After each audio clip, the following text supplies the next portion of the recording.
He's got it! Oh, what a kick! Great moment in the history of Australian Test cricket.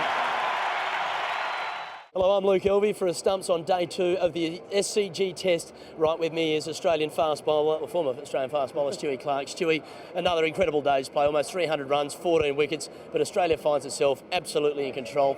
A lead of 311 with 6 wickets in hand. If you're Michael Clark, what are you doing tomorrow? I keep batting. We want to keep the game going into the 4th day. Hopefully Michael's thinking about that, but they're just trying to build a lead, as many as they can get now. There's still plenty in the wicket. It's still seaming around a little bit. We're seeing the odd ball now keep low. Yeah, Michael Clark will just bat for as long as he can.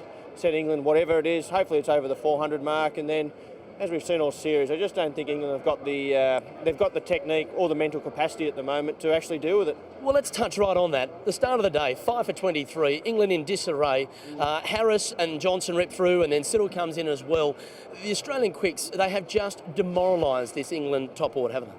Yeah, they've just hurt them. You know, they've got some scars from the last 4 tests as well. I think in saying that, though, I don't think England bowled particularly well on the first day. I thought 300 was way too many on that wicket. It was doing plenty. They bowled a little bit too short, a little bit too full, a little bit too wide. As soon as they got the ball in the right area, they were a chance. And unfortunately to Haddon and Smith, they didn't do that. If they ended up with about 200, I think that would have been a pretty good score on that wicket. And the batters, I think they were struggling from the start.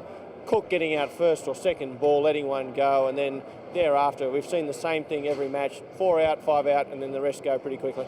Australia 4 for 140 overnight. Chris Rogers not out 73, coming off a century at the Boxing Day Test as well. Australians are really starting to solidify their positions in this side now, aren't they? Rogers just another example.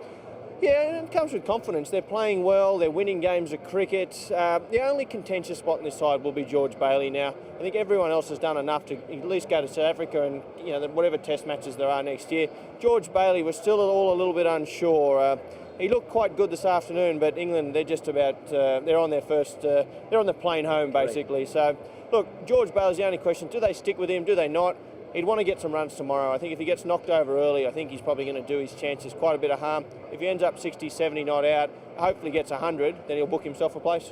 All right, well, you were part of the last Ashes whitewash. That was 2006-07. Enjoy the next one. I think the Aussies might have themselves a tea time on Monday. He's got it! Oh, what a kick! Great moment in the history of Australian Test cricket.